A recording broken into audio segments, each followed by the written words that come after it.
So I want to welcome you guys back to another beautiful day here in western Oklahoma. Today we're at the Grit and Gravel greenhouse, and I'm going to show you guys how we are feeding the water from the fish tanks over to our grow beds using our water header system. So each of the fish tanks here has a drain. Now this is tank 4 with a 3/4 inch drain. Tank 3 with a 1 inch, tank 2 with a 1 inch, and tank 1 with a 3/4 inch.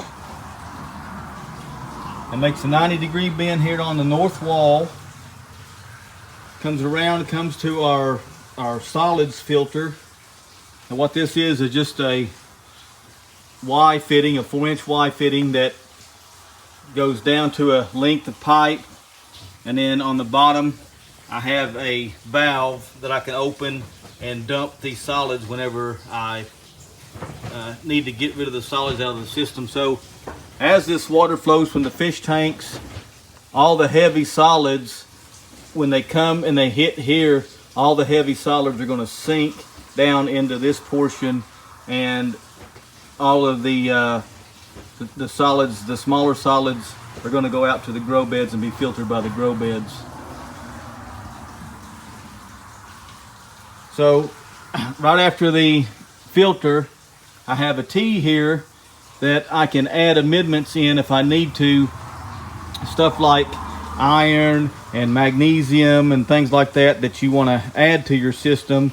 Anything that you're buffering your pH with, like your calcium carbonate or rock phosphate, or even your acids. If you got high pH, you want to add it into your rail system after your fish tanks, so that the grow beds and stuff have a opportunity to filter that stuff out before the water goes back to your fish. So that's why I have that T there. And underneath I have a 3/4 inch line that comes out with a valve that is feeding my rail system here. You can see in the rail system I have all of my tomato plants just started for the time being. Now these guys will move out to the grow beds once they're a little bit larger.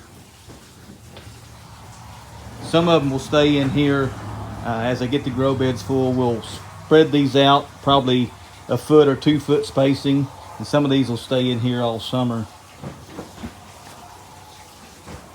And then it continues on to another 3/4 inch line, which is gravity feeding all 3 of my grow beds on the deep water culture part.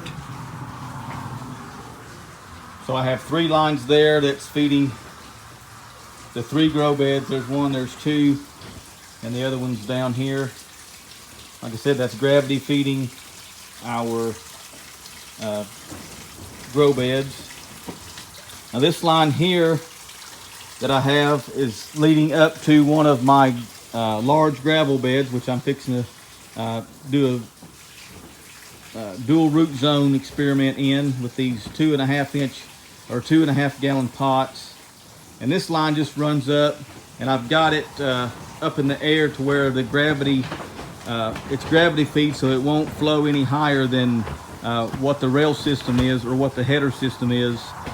And that's just if I for some reason I need a little bit of extra room or a little extra capacity, I can just turn that 90 over and run some extra water through this header if I needed to. This gives me a little bit more of an option to move water around. Here it is, the last line that runs and feeds one of the gravel grow beds. And then on the end here is my overflow.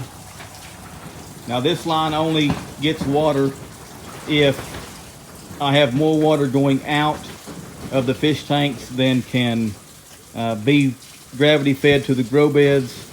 I will have that extra capacity as well to move the water away, so I don't overfill any of the rail system or the header system. So you always want to build yourself an escape route in case you have something go wrong and you're not meeting your flow rates. You can have a way for that water to escape, and in this case it's right at the end and it goes right back to the sump tank. So if I have an extra amount of water there, I can handle it with this emergency drain line. So there's a little bit of look at how we have our header system set up and how we're delivering water to our grow beds. Well, thank you guys for watching the video, and we'll see you next time.